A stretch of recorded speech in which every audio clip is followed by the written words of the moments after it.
First book of Moses, called Genesis.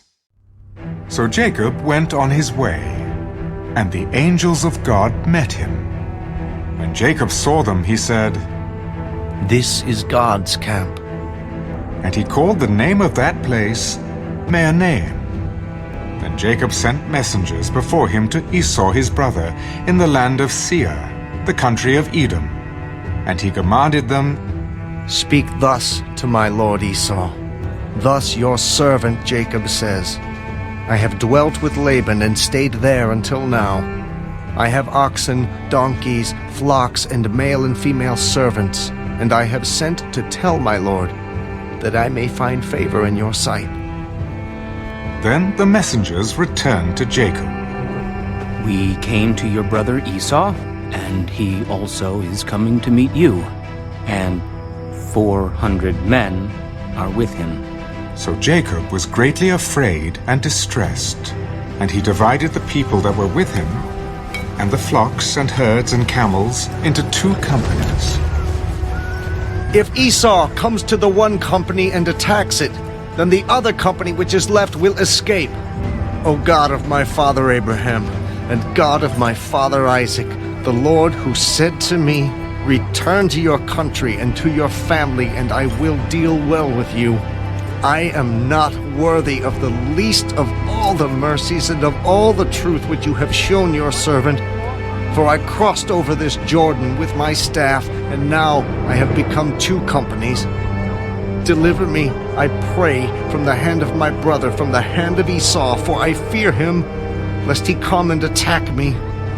The mother with the children, for you said, I will surely treat you well and make your descendants as the sand of the sea, which cannot be numbered for multitude." So he lodged there that same night, and took what came to his hand as a present for Esau his brother: 200 female goats and 20 male goats, 200 ewes and 20 rams, 30 milk camels with their colts, 40 cows and 10 bulls, 20 female donkeys and 10 foals. Then he delivered them to the hand of his servants, every drove by itself, and said to his servants, "Pass over before me, and put some distance between successive droves."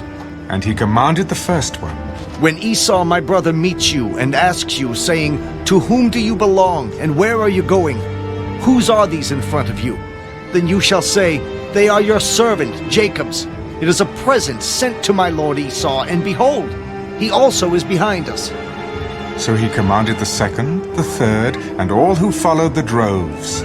"In this manner you shall speak to Esau when you find him, and also say, 'Behold, your servant Jacob is behind us.'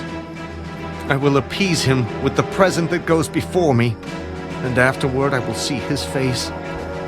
Perhaps he will accept me." So the present went on over before him. But he himself lodged that night in the camp.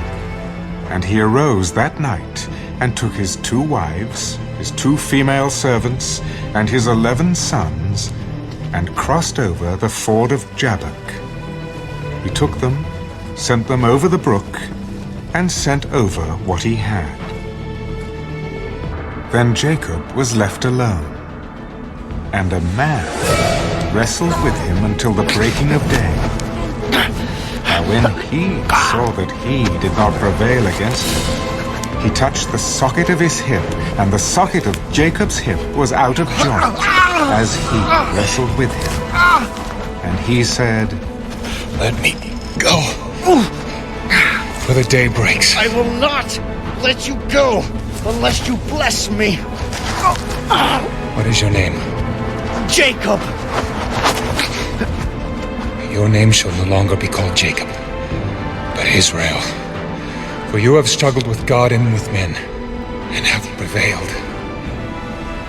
"Tell me your name, I pray." Why is it that you ask about my name? and he blessed him there. So Jacob called the name of the place Peniel. For I have seen God face to face, and my life is preserved. Just as he crossed over Peniel, the sun rose on him, and he limped on his hip. Therefore To this day, the children of Israel do not eat the muscle that shrank, which is on the hip socket, because he touched the socket of Jacob's hip in the muscle that shrank.